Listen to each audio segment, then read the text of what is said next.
Like I said, your guess is as good as mine. You won't believe what my friend told me. This particular Sandra girl, nah, my friend first cousin, very very first cousin, first cousin. I look up, I look down. I didn't know what to tell him.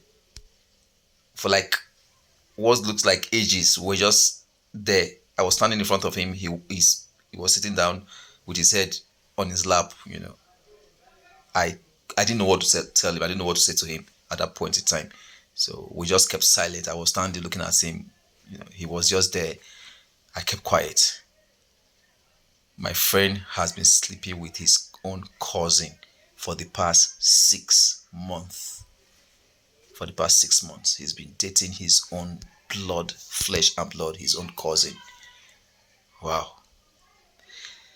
Sometimes when our parents, I seem to admire the relationship our parents have back then. When a young man sees a girl he fancies in the community or anywhere, the first thing he does before he even approaches that girl, the first thing they do, they go and tell their parents.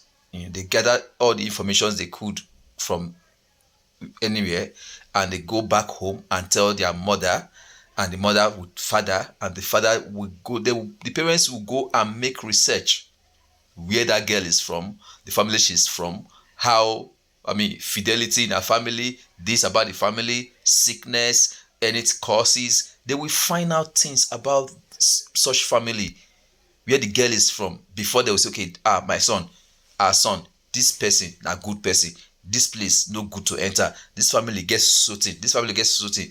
I think that was what is obtainable back then in those days. But these days, this our generation, this 21st century, things are quite different.